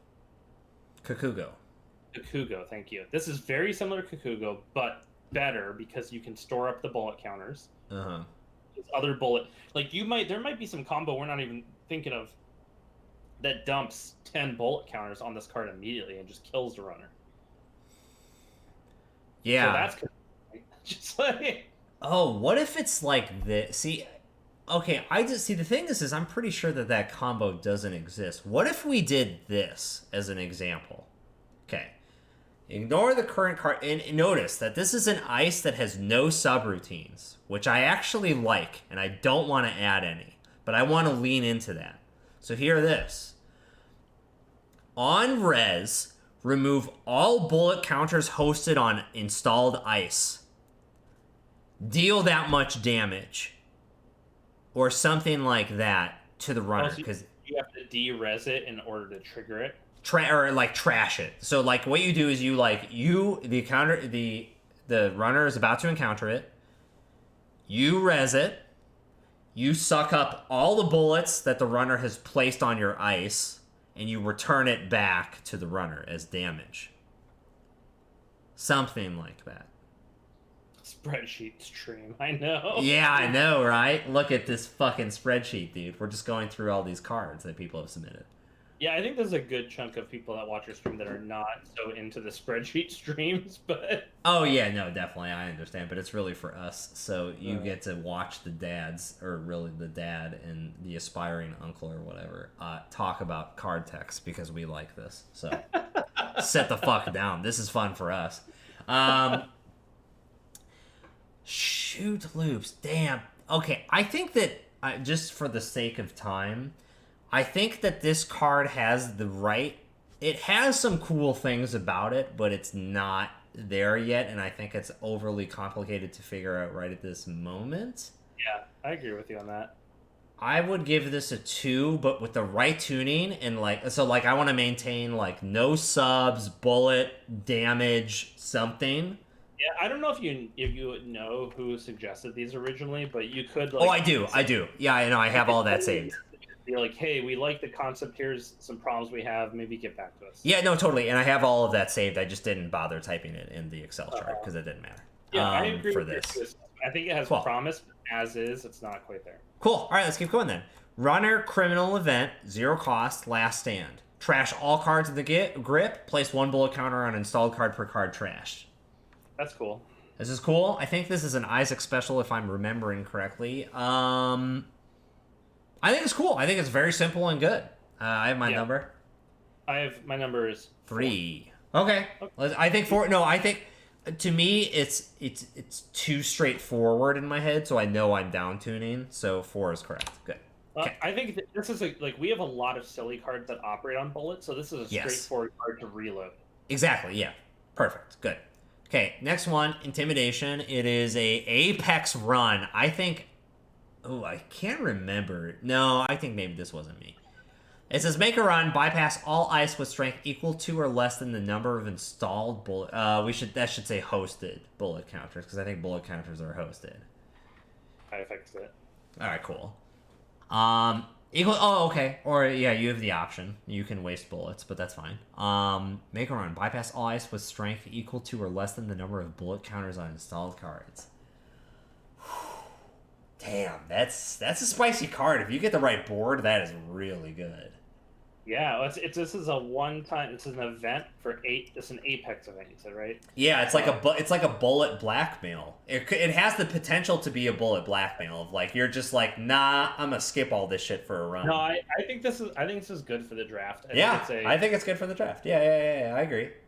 it could be really fucked up, but there's probably not too much recursion in the draft, so this is a Yeah. 1 or 2 thing.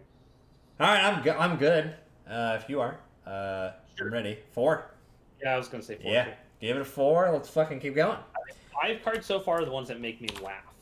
Yeah. Oh, yeah. I mean, that's the whole point of it, right? Is like this is like a social event that is just like, what the fuck does this do? Like that's half of the fucking games is figuring out how badly we didn't balance this stuff. It's totally hilarious to me how many of these cards interact with bullet. I think the bullet and gun cards are really resonating with people. Oh yeah. Bandolier. I'm pretty positive this is also an Isaac special. 2 to res. This is a hardware gear. Love the gear. Gear is the best Netrunner subtype that is underused. At the start of your turn, place 1 bullet counter on this card. Click, remove all hosted. Okay, so this is kind of like a Virus Breeding Ground, but for bullets. It's kind of the TLDR. I'm just fixing the text. Okay.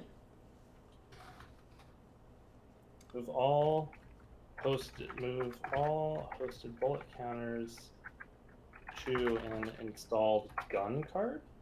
Yeah. Does it need to be an installed gun card? Oh, no, it shouldn't be. I don't think it should be. I think it should say installed card, because then you can move bullet counters to a corp card that's relevant. Okay. Yeah.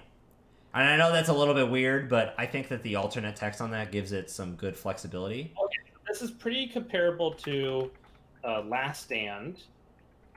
Yeah, it's somewhat comparable to Last Stand. It's much more of like a resource, like Virus Breeding Ground. I would say Last Stand is just like right then and there.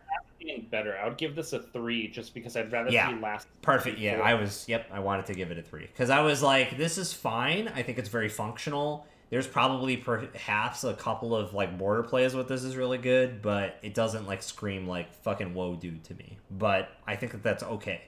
So 3 is good. Okay, next one. SW 2.0. It's a hardware. It's criminal gun and gear. Perfect. Unique. Okay, so it should be good. And it's 2MU, so it's a program. Program rather than a hardware. Oh, interesting. Oh, no, that's right. I remember this. This is a hardware that costs memory, which was the whole thing. Oh, my God. When you install this... Oh, it's weird this is program. No, I remember this specifically having this label. When you install this card, place 3 bullet counters on it. When you encounter an ice, you may remove a 1 bullet counter. Oh, you got it? Okay. 1 bullet counter to break 1 subroutine of that ice. Okay, that's fine. You can no longer use programs or remove counters for the rest of the run. Interesting. Okay. So you can break 1 thing, undisputed worldwide champion of the WWF. It's like a in theory, it's a souped up David in the fact that David didn't have like any support cards, and this does have support cards. A lot of them. So I think that this is probably pretty okay. I have my evaluation of the card.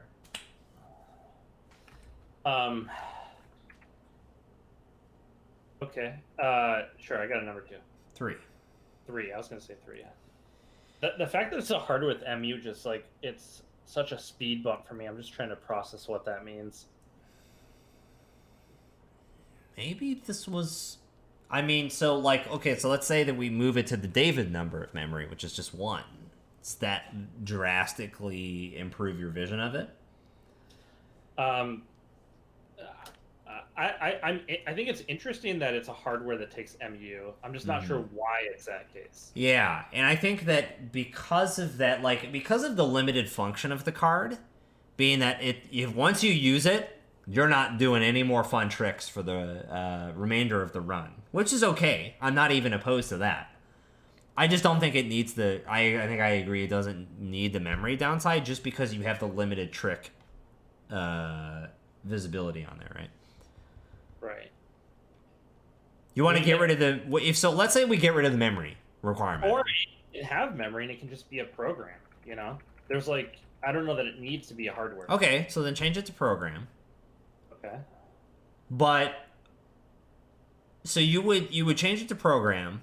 The memory no longer matters. or sorry, the memory at 2 costs is still fine and the function is still fine to you?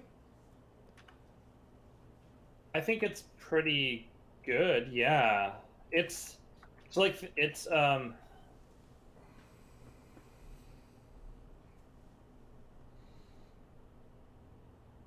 yeah. What if we changed it to this? Okay, here's the only supplement that I would ask for that I think would make this a little bit spicy / better. Say, if this is your only installed program, it has no memory cost. So you have one thing. And if it's your one thing, it's really good at doing one thing. But as soon as you try to fucking multitask whatever, it becomes much more bloated. Well, imagine it's just a 4MU program. It's functionally identical to what you just said.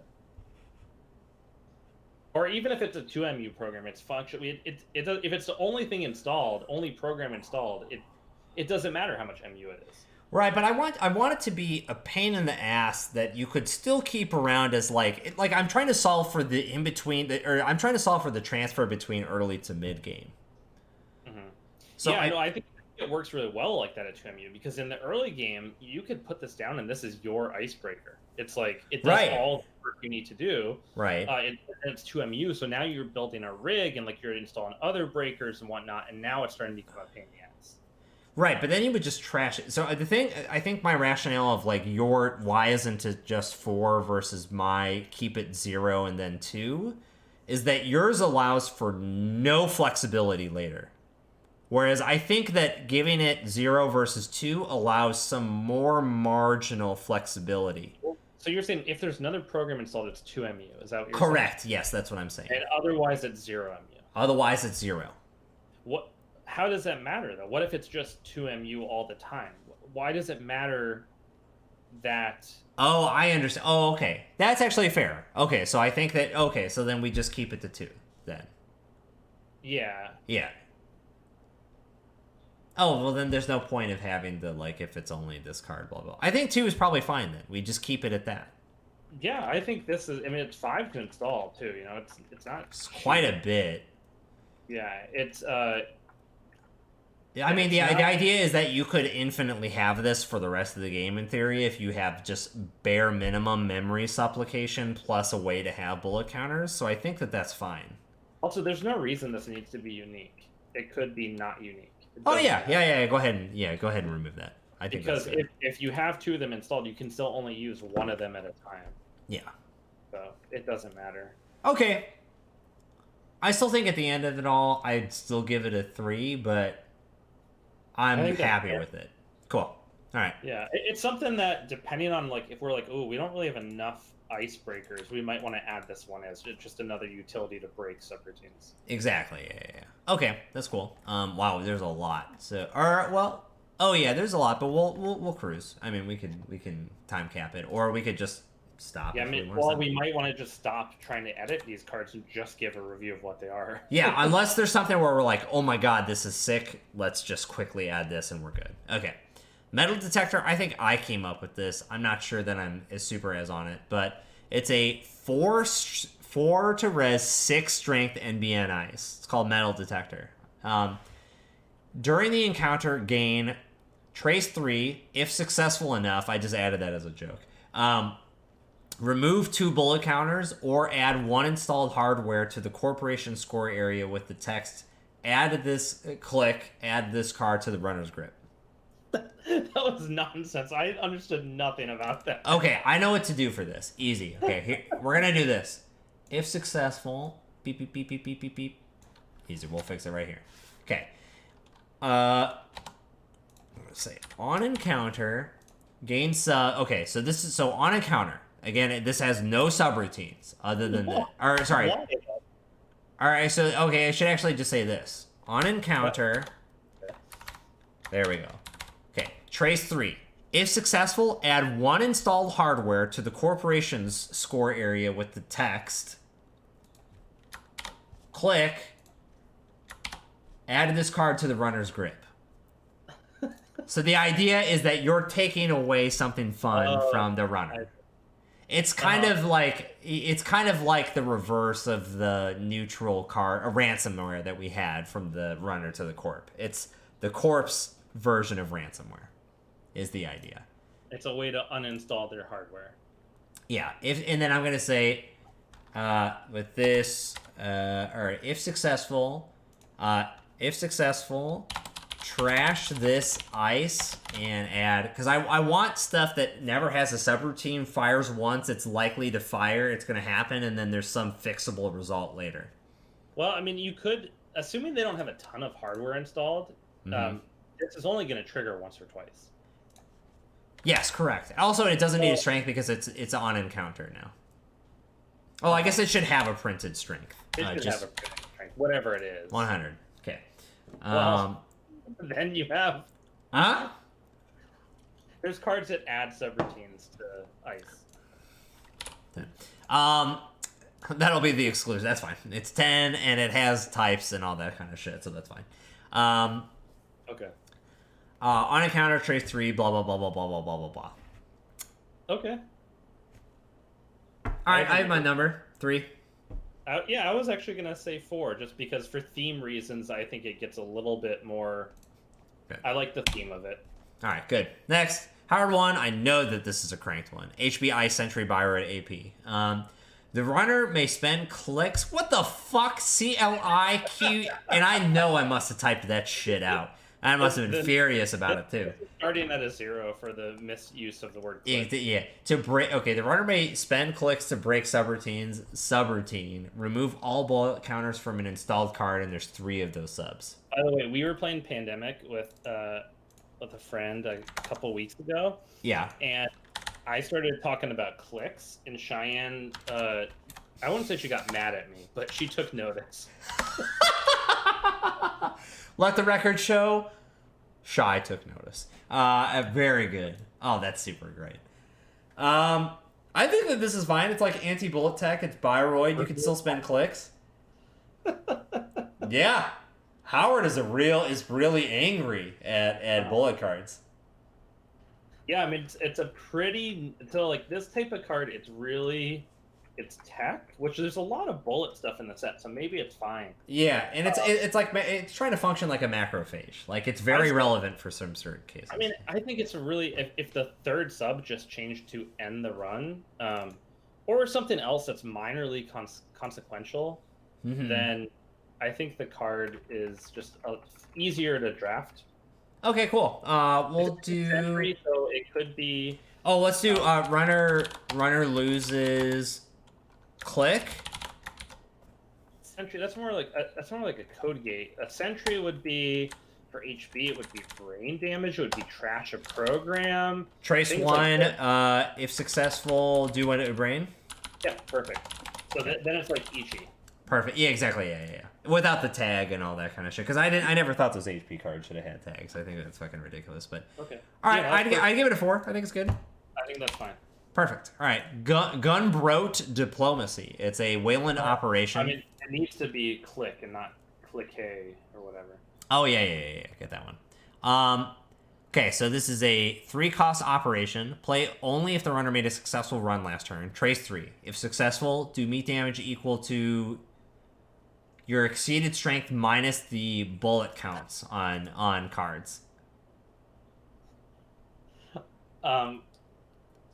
So if they have fewer bullets, then you do more meat damage. Correct. Yes. Yeah. You can just flatline them very easily with this card. Oh, yeah. This is like, if you're just rich, which Wayland can get pretty rich, you can trivially flatline them. Yeah. Next. All right, we're going to move on. Okay. Great theme, but wrong implementation. We'll figure out something on there. Full court shot simulation. I know I came up with this card. Jinteki Honesty, and it's a travesty, but let's go into it anyways. The corp looks at the top card of R&D and must name the type of card. See, and then you say if the corp is being honest or not. If the corp was honest, so I said, this is an ice, and you say you're being honest, and I reveal an ice. The corp may install, res, score, play, or force the runner to access that card. Totally up to them.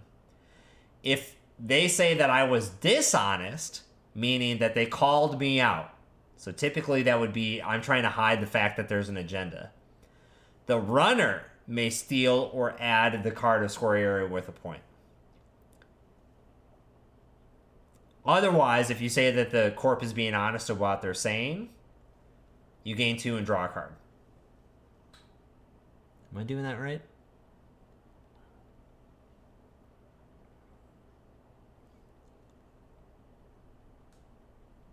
I'm trying to wrap my head around it. Okay, so let's actually start with the simple case.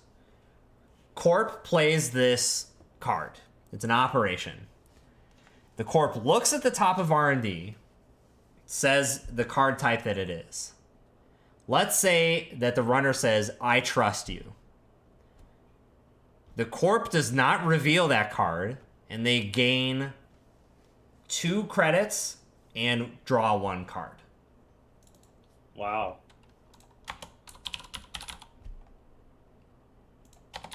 Does that, for the simple case, does that make sense? Yeah, the wording is confusing, but I understand what you're saying. Okay, so let's say that they say, you're lying, and I am lying. They get to do whatever the fuck they want with that card. The runner does? Yeah. Oh, I see. Oh, this doesn't... Okay. I know what I did wrong with this. I'm going to fix it and come back. I know what I was trying to do with this. Okay. Next one. Lugwood Protocol. This is an NBN upgrade. It's supposed to act as a defensive upgrade. It's a 3 to res, 1 to trash. When the runner approaches this server, they may jack out. If they do, you trash this defensive upgrade instantly. Otherwise, trace 5. If successful, you control the runner's last 2 clicks on their next turn. That's so silly. Yeah, this one is definitely strong, and I know is a cranked special. All right, so I'm approaching your server. You res this upgrade. At that point, I may read it and jack out. Mm-hmm. If I don't, then a trace 5 starts. If that's successful, then on my next turn, my last 2 clicks, you can do whatever you want as if you're me. Yeah. Which is going to be like run into the ice. Oh yeah, it's definitely run R&D with a res brainstorm you can't try. So maybe it should just be last click. Let's just say last click. I don't think it matters, but I think it's simpler just to say last click. Yeah, exactly. Yeah. I think it could also just be last click of this turn. No, it gives them some buffer. It's like they know Doom is coming. You know what I mean? Like they can win in their first 3 clicks. That's true. Mm-hmm. I think I understand what's going on there. This is probably too... Okay, I know my number, and I think I know how to fix it. I think it's excellent. I think it's like a 4. Yeah, I see. The thing was, I was gonna give it a 2, but only because I think it's just too much. I think the absolute direction of the card is 5,000% correct. I think it just needs to be slightly too, because like this is like you install. Oh, I guess it is 3 to res. That does bump it up to a 3 for me. It's a little bit more. It's a significant defensive upgrade. Right. It could even be a little bit more to res. I mean, it's yeah. Let's make this a 5 because of how good it is, and I'm willing to give it a 4 at that point. I think it's cool. Yeah. Oh no, I love the card. The card itself has no problem, and it's intended. I like how totally ambiguous the idea of controlling the runner's last click is too. Yeah. Oh yeah. Oh, actually, we have way less of these to do than we were gonna do. But not too bad. Okay, GoldenEye. This is a Sunny hardware. So pay attention. When you install this hardware, name a card. Name any card in the game. Suffer a brain damage, plus trash that card. Wait, is this... Trash this card. Oh, yeah, trash this card. Trash, let me just add that. It's with the trash symbol. Yeah. Oh, yeah. Oh, I see. The semicolon's missing from the front. There we go. Okay. Yeah. Trash. Reveal HQ and trash all copies of the named card. Oh. Interesting. So you could, like, if you get an access from HQ or you just have an inkling, you can just trash this card to get rid of the reveal HQ and trash all copies. So you're just trashing copies of that card in HQ. Uh-huh. Mm-hmm. Okay. Yeah, that's fine. Yeah. It's like a 3 for me. Okay. I would give it a 4, but let's give it a 3. I don't feel like a Sunny thing at all is the one thing. Well, so I think the whole point was that it's trying to reward... I think it's trying to reward, like, I'm snooping around and I have relevant knowledge that I've gained because I've actually ran and accessed cards, or the corp was cocky and showed me whatever. Uh-huh. I think that's what it's trying to reward. Yeah, I think... Oh, anyway, there's little ways to, I think, make it fit into Sunny better, but overall it's fine. All right, cool. All right. Hood Ornament, this is a Jinteki operation. Play only if there was an unsuccessful run on the previous turn. That's straightforward. Trash a connection or do 2 Brian damage. Just mill 2 cards. Yeah, I mean, you're paying 3. So you're, like, most of the time you're trashing a connection, which is pretty good, but... So you mill 2 of the runner's cards. Correct, yes. Yeah. Yeah, it seems fine. I think this is a 3. It's like, Yeah, I agree. Cool. Yeah. Welcome to Human Race Anarch event. Play only if you made a successful run on all centrals this turn. Okay, central text. Flip all cards in play order. What? I think Spags came up with this one.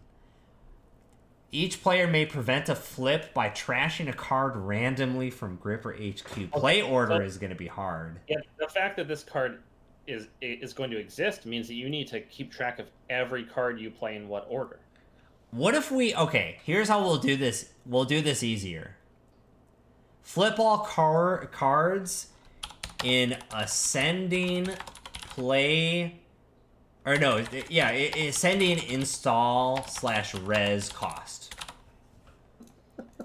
So that you start with the fodder and then you work your way up to the fem, right? I think that's probably easier. And then that's perfect. You can decide ahead of schedule, like, oh shit, I'm getting down to 2 cards, they have a fem install, or sorry, the runner's getting down to 2 cards, they have a fem coming 5 cards later, maybe I can get rid of this piece of shit ice, or something like that. I have to give this card a 1, but I love the spirit of it, and I want to just see it massaged a little bit, okay. and in a way that's a little bit more reasonable. Tight. Okay, so the spirit is correct, and I'm going to add an asterisk to it just to... Any asterisk cards, pay special attention to. All right, next. I think the first half is totally reasonable. Made a successful run on all centrals. Yep. Well, and you would... Yeah, okay, so it's like the quest cards and whatnot. Yeah, it's all the centrals. Yeah. And so it's basically Apocalypse is all you're doing anyway. Mm-hmm. Hey, Net Dragon. It's close. It's just like there's something about the deciding the order of flipping and all this that's like confusing. Oh, thank you. It was really fun. It was also a super fucking long day, which was great, and I'm super glad that everyone had that much fun for that much amount of time playing Netrunner. That is the super tightest thing ever. All right, next thing, Ballistic Fingerprints.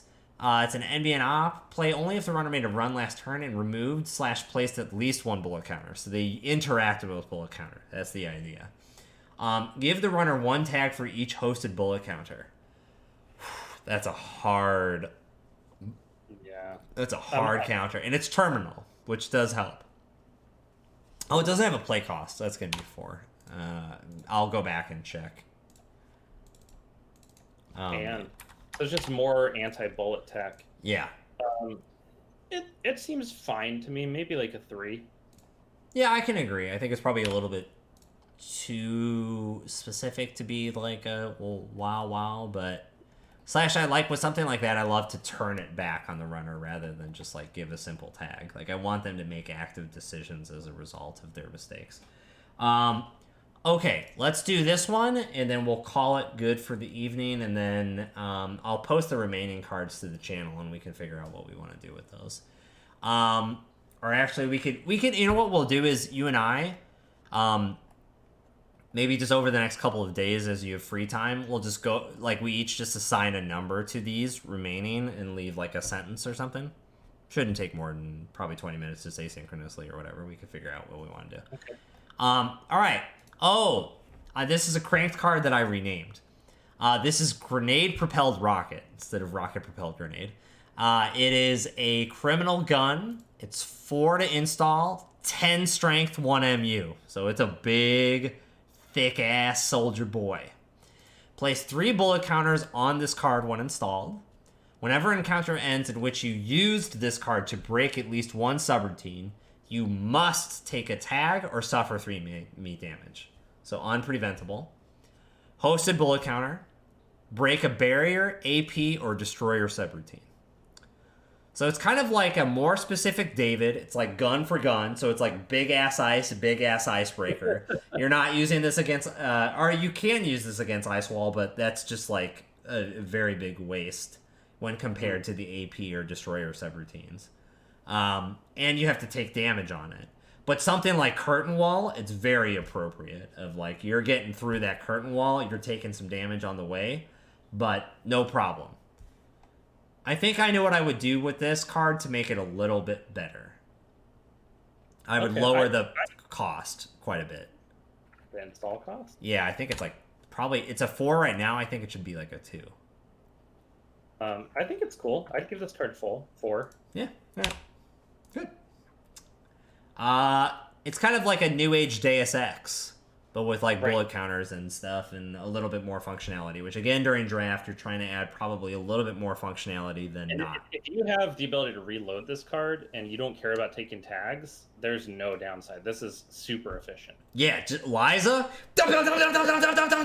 Exactly. Yeah, that would be super sick. All right, cool. All right, I think everything else we'll do asynchronously, and then in terms of art, we'll figure out what we're going to do. Either we're going to rely on, donations, see you later, Spagaroni, or we're going to, procedurally generate these or something. We'll have to figure out a solution for that. And then I really want to have the list finalized and everything ready for Christmas, and then we can figure out if it's going to be at Christmas or the week after or something like that, just because I think our timeline has shifted a little bit.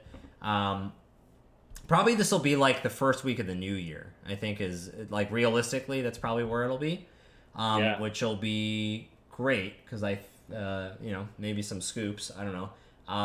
I'd imagine by that time we were already told in mass for sure to expect January-ish, I would think, of Gateway update and stuff.